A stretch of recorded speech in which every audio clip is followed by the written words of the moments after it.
Are you looking for a fun way to win up to 25 times your money this football and basketball season?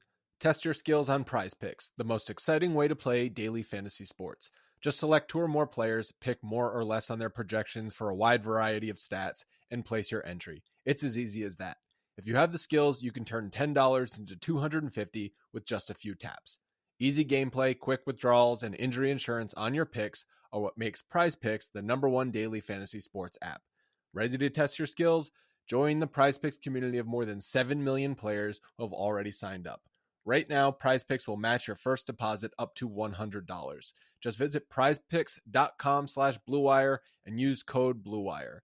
That's code BLUEWIRE at prizepicks.com/bluewire for a first deposit match of up to $100. Prize Picks, daily fantasy sports made easy. Today's episode is brought to you by Cars.com. With over 2 million vehicles and 50,000 more added every day, Cars.com will match you with the perfect car for you, your budget, your life, your style. And if you're ready to say goodbye to your current car, Cars.com will get you an instant offer to cash it in. Just start by entering your license plate and get matched with a local dealer who will write you the check. So whether you're looking to buy or sell, just go to Cars.com. It's magical. Woo! Hello, friends. Welcome to Mavs Party. Late.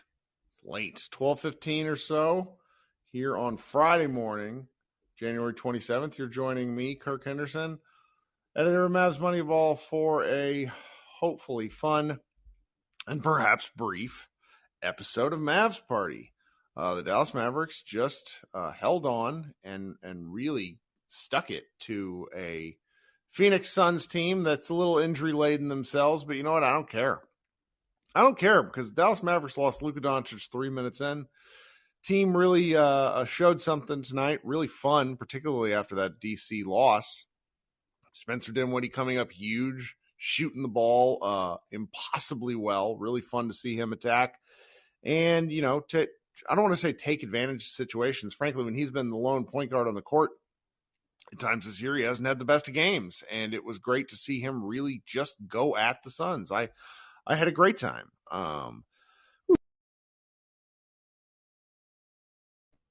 Just great radio. So, yeah, let's hang out for a few minutes and maybe call it early. Coming up first, my man Rudy. Oh man, great win tonight, man. I can't believe it. I thought we almost freed through our way out of it, but with Reggie missing that second one. Man, but how cool was it to see Dwight Powell just embarrass DeAndre Ayton? Really love to see that one. Oh my God. I couldn't believe what I was watching, really. I think if Powell was going to fall out of bounds just due to, because he's coming across from the other sideline, because it wasn't that like Ayton, Powell wasn't Ayton's man to block out. He was on the other side. So Ayton's like running across the court trying to get it, because I don't remember who was doing the other box out. And I think Powell just might, like, how often do we just see Powell fall over? So it's like I think if he hadn't if he just would have let it go, Powell might have fallen out of bounds and they might have gotten a different look at it. But instead, Powell gets fouled, goes to the line, sinks 2 free throws, and puts the game out of touch. That was wild. Clutch free throws. And when they called the foul, I thought they called it on Powell to lose ball. But I'm like, wait, what? And then then I saw Ayton's reaction. I'm like, bro, you literally pushed him out of bounds. And we saw that. But I'm not going to be long. I just love the pace we play with. I know Luka likes to take his time, but even the guys during halftime, like, you know, I would like to see maybe a first quarter where, you know, Luka isn't the main ball handler, but I would love him without the ball to actually move and cut early in the game. Josh and I just talked about this for like 15 minutes on our recap show, because you can't have Luka out there doing nothing, because at this point it's scouted. It's like, okay, if Luka doesn't have the ball and he's not running down to like the mid post, if you see him with his hands on his knees, he's not getting the ball. Exactly. And that's why just throw a new wrinkle at him. And pretty much tonight was a new wrinkle. Is, you know, we didn't want it to be a new wrinkle with him injuring his ankle, but just he doesn't even have to do that much, because he wherever he goes, the whole team is focused on him, is which, like, maybe Spence can do more of this, what he did tonight, by, you know, just Luka simply moving to one side of the court to the other side sometime. But I love the game. I love the energy. And I just hope we can play with that pace, and I hope Luka isn't out for too long. But great game. Go Mavs. Let's go, people. Let's let some trades go too, Nico. Come on, let's go. That's right. All right. Have a good night. Thanks for getting us started. It's we might not be in here very long just because we may not have very many people that got something to say. I will say it was it's just I'm not sure what to take away from this against against the Jazz, for example. The Jazz run a lot more. Jazz are a much better offensive team. But it was nice to see Dallas just pushing the ball a little more. I will say I was really, really pleased with the effort of Dorian Finney-Smith. I think that might have been Dorian's best game in a long, long, long time. He has not looked particularly good on defense this year. Dorian really came ready to play. I was very, very pleased. All right. So coming up next, let's go with my man, Micah. How you doing, Micah? Hey, Kirk, how you doing, man? Hey, win. I like wins. Wins are good. Wins are good. Surprising. I'm definitely learning that, DeAndre Ayton is not him. Glad we don't got to root for that guy. He has everything that you would want, except for it all coming together in a way that makes sense. Right. No, he is not a $33 million center. I'm sorry. He's just not. So part of me, not to defend the guy, because I kind of like how soft he is. It's good for the Mavericks. But he didn't want to go back there. The Suns didn't want him. It's a real marriage of convenience going on right now in Phoenix, and it makes me wonder if he just gets a different chance if he's a different guy. Now, I will say, game to game. I'm wondering if that's part of it. If it's just the effort's not there because he don't want to be there.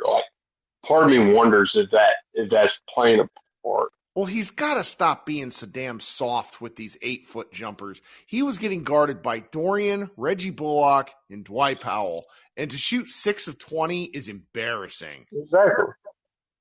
It is. Against those guys. I mean, look, I like these guys on our team, but they ain't that.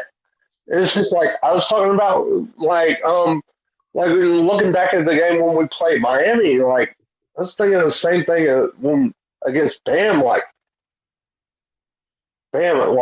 gee, Dwight's okay, but how are you not taking advantage? And you can put up with that because he's somewhere in DPOY conversations, but if you're not in those conversations, you got to be able to take advantage of somebody that's smaller than you.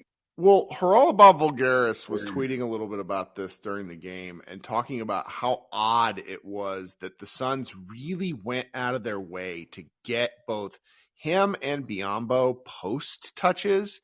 And to an extent, you understand why when they're going to get, but it's just how many times do you need? That's a lot of missed shots for a 7-foot guy.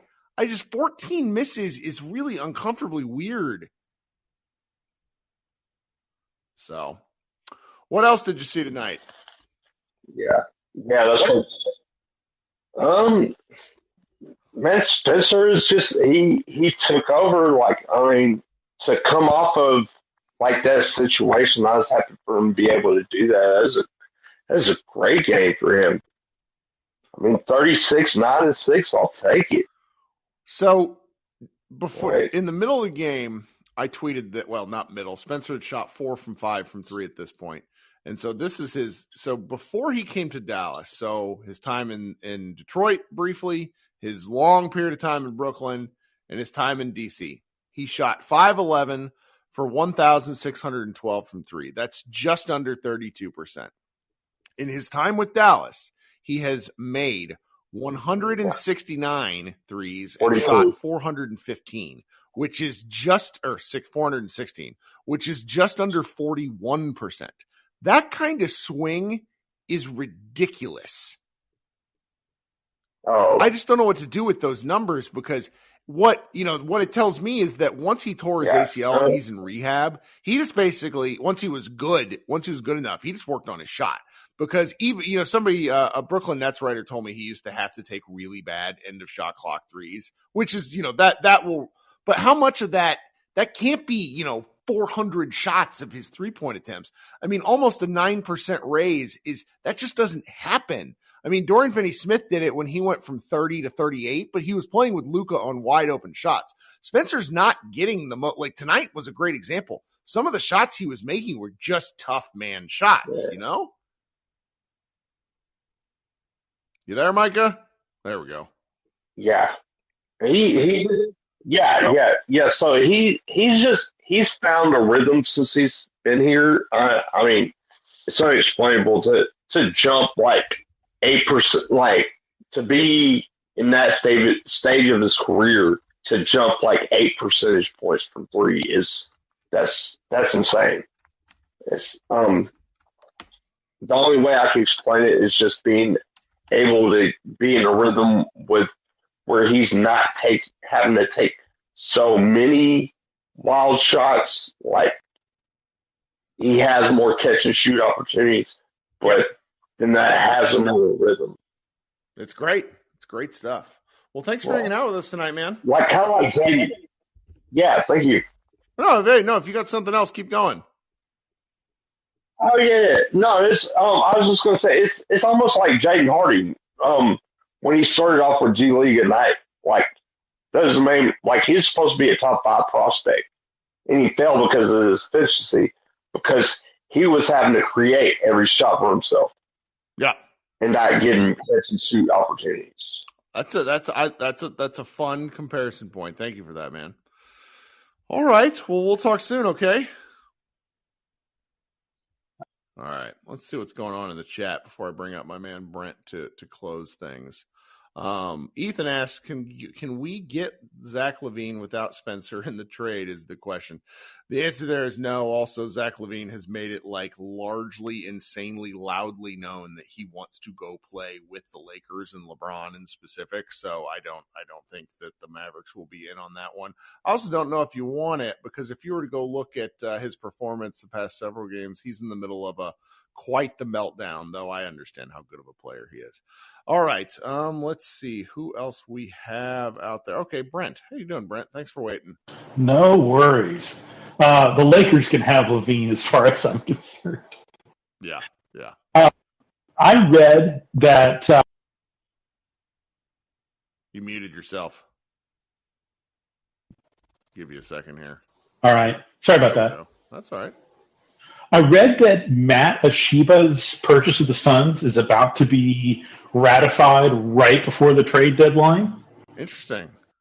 Because even though he's been suspended, Sarver has been in control of money decisions until that takes place. So I can't remember. I know there was a moratorium on trading Ayton. Does that run out a year after he signed the contract, or is it before the deadline? Because as soon as they can move him, he's gone.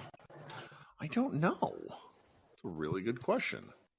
Yeah, I think I wrote about that in the Phoenix offseason preview, and I just can't remember off the top of my head where that line in the sand is. But it's just asset management for them to match the Indiana offer. That bridge is already burned. His body language is terrible. I Googled your question because Google is all powerful, and I should have gone to Chat GPT. So he can be traded as of right now. He has full veto power and for a trade up to a full year into when he signed his contract. So if he doesn't want to go somewhere, he doesn't have to. So they would have to accommodate him, and you would think they would be motivated to do so, because it just looks bad. This was an interesting game, a hell of a lot of fun to watch. It's one of those wins, as we talk about savoring the season, this is one that we should really enjoy. You watch the body language and the facial expressions of players on both sides, and you got a little window into this with the Bridges technical where he was, giving it to the Dallas bench. There is bad blood, from the playoff series, and having Luka out of the game removed we don't have Booker excuse. And I think changed the dynamic here from potentially having Luka destroy them again to, okay, let's see who's really better with both of our best scorers off the table. And that changes the vibe, right, of what kind of matchup it is for the players. So you can see our guys fist pumping and really getting after it in a way that I haven't seen a lot. This wasn't just another road game. This meant something to our guys more than just your average game. I think that's true. And had they collapsed and they were, collapsed isn't teetering on that. But it's. I keep coming back to like two more made Ayton shots, and this is a different ball game. But I don't really care because they needed a win like this. They needed something that was to. It's not their first win without Luka Doncic. They still are winless when Luka doesn't play. Period. But this has to be really big for them moving forward. Now, I kind of looked ahead at the schedule, talking with Josh here, and Utah is. Utah's fallen below the Mavericks in the standings. I mean, the Mavericks are now bumped up to, they're still number 6 right now. But the Jazz they're 25 and 26. Like, they're a game and a half behind Dallas. And they have a very good home record. They're 16 and 9. And so it's for Dallas to go in and get a win in Utah would be pretty important. And also just, it's going to be hard. Like, I think that there's probably, what Dallas did tonight, they still needed, 30, how many points from Spencer? 36 from Spencer in a game where they scored 99. Like, the offense was still really tough to come by for Dallas. And if they're going to get wins while Luka's out, and I expect Luka to miss at least one game, if not 2, if not 3, because, he's a big man and ankle sprains really change how his game plays. So, if they're to come out of this, stretch without Luka and they can win half their games, I think that'd be nice. How long do you think we're looking? I mean, is this just the Utah game, or do you think it extends beyond that? I mean, ankles are a funny thing. I mean, we watched Dirk have a lot of ankle problems early in his career. We watched Steph Curry have ankle problems. I'm the kind of guy where I sprain my ankle while walking the dog, and then I can go run later. Like, my ankles are just kind of rubbery. And the way his looked was not particularly good, but anytime you see a 6'8", 240-pound man put that much pressure on a joint that doesn't bend that way, it's ugly. It's ugly. So it's hard to say. I mean, Spencer Dinwiddie gave a good quote here. Where's Callie? Callie Kaplan wrote another good post. She's out there on the road with the Mavericks. She just basically got a quote from Spencer. It ain't no cause where we're like, oh no, we're about to go on a 10-game stretch without LD. He's going to heal up nicely. He's a young kid, although he likes to think he's old. He's not. And so it's, it's a question of what they can get away with. I mean, the news about Christian Wood is a little more painful because I think everyone had hoped he might be able to either come back and try to play through the pain, but he's not going to get reevaluated for at least another week. And that's 2 to 3 more games. So to be without your top 2 scorers, it really does kind of put them almost in not quite the COVID stretch of last year's schedule, but this is a challenging stretch. Can you play defense because Luka and Christian aren't going to be there to bail them out on offense? Well, can someone else hit shots? Tim Hardaway, kind of a struggle bus game shooting the ball. That is what it is. Bullock with a pretty poor game of shooting. Dorian played a nice game here. The one guy who I would like to see actually take some more friggin' shots is Josh Green. So, yeah, he was 3 of 8 from the floor tonight. And I think you and I were talking about this during the game. In his want to do the right thing on offense, Josh Green will sometimes put the ball on the floor when a wide open shot is right there. And I am a fan of his attacking right now. But I wouldn't mind him just taking the open shot sometimes. It's him, 9 points, 32 minutes, just fine, but with the sort of scoring distribution the Mavericks are going to need, if Luka's not there to score his 25, you can't expect Spencer to score 30. Spencer's he's an 18 to 25 point a game guy when he gets the ball a ton. They just need a little bit more from other people, which would mean Hardy maybe hitting a shot or 2, Josh Green hitting a shot or two. I don't want to see Frank Ntilikina play basketball anymore. Davis Bertans cannot play 10 minutes and do nothing. Like they need a few more contributions to have a chance in these games, That traffic cone layup that he gave Chris Paul is pretty brutal. This guy's like, and then they immediately doubled Chris Paul the very next time down. Like, we don't want to see a repeat of that mess. So yeah, you're. I don't know what's going to happen over these next few games, but I think it has a lot to do with the teams that are bunched up with the Mavericks are going to hopefully separate and get some clarity, including the Jazz. Did the Jazz go on a little winning streak and think they might want to do something? Or did they start allocating minutes in a way that, kind of covertly sabotages their prospects and maybe they trade off some pieces? It's going to be really interesting to see what they're going to do, because I thought they would have gotten rid of more than they did in the offseason. Yeah. Well, here we are. We're 2 games above 500, which is significantly better than being exactly 500, because I wasn't looking forward to having another Matt. Like, I got a lot of grief. I had one. Let me go see if I can find the guy's name. I really had a delightful conversation with him. It was a guy, Davis Ray, sent me a message yesterday where he's basically like, he's like, you got to chill out of the negativity. And I just told him, I was like, I am who I am. I can't help myself. And the Mavericks are giving me pretty good reason to be pissy. And I was glad to not be frustrated tonight. I will tell you that much. I realized that this isn't going to ring maybe accurate to a lot of people, but I've felt this way before I started writing for the site. I've never perceived you perceive yourself more negatively than I perceive you. I think that you look at things pragmatically.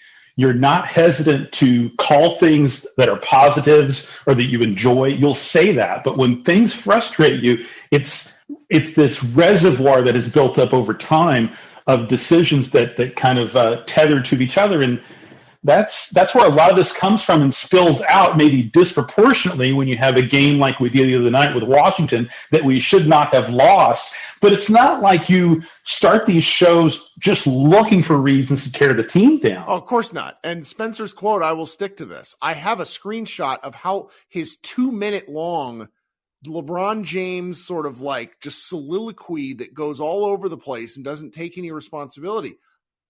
I was right. I don't care. He talked too much and just needs to play better defense. Like, that's not offensive, but I will say that, like, when I get really mad and I curse a lot, I do get that. So, but I always bring that up. I bring up Davis's comments because I always enjoy fan feedback, because what I always tell people is that my comment is really, if we want to get into like differing levels of expertise, that's fine. But you know what? Basketball is always basketball. We can always talk hoop.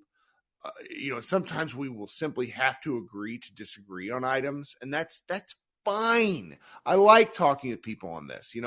I have strived for a long time. The only thing I don't like is when people question my fandom because of criticism. That shit sends me off one, and I just can't help myself. But yeah. in terms of everything else, it's just, this team is been wildly weird to cover yet again. There's not been, thus far this season, there's not been a consistent stretch where you really, we had fun in that 7-game win streak. It was a lot of fun, but it was not comfortable. There's not yet been that point in the season when we can look and go, oh, this is who these Mavericks are. This is who they're going to be. I still don't know. And that is at once kind of cool, but also really wild because it's the 50th game of the season. Well, the back, 2/3, certainly the back half of last year, they were on cruise control. Yes, they won a lot of close games, but they won a lot of close games against really good teams. The 7-game win streak and other wins that they put together this year, yeah, you can point to some exceptions, but there are a lot of cases of having to gut out with a lot of Luka hero ball. I know that's not always what we call it, but in effect, that's what it is a lot of times, where he takes over games because he senses that he has to beat mediocre to bad teams. And that's why that 7-game winning streak felt a little bit anticlimactic because a lot of those games that were dramatic shouldn't have been on paper, and that's what has left us, kind of scratching our heads because it hasn't always felt like wins from last year that felt more assured, and maybe that really is the defense thing. As far as Spencer's defense goes, I agree with you in the abstract, but you've got to remember what we said about a week ago. He is this year's Dorian Finney-Smith in terms of exposure to just a heap and portion of minutes. Sure. That minutes are a big deal. You're right.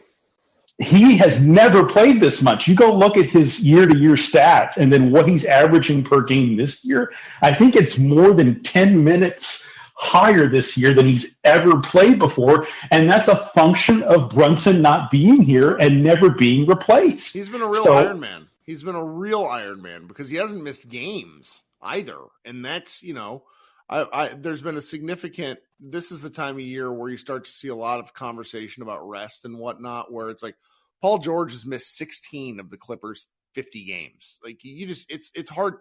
And so, like, the longevity in what Spencer does in terms of that regard is extremely important because as much as he might frustrate me as a player individually, he's also incredibly important to what they do.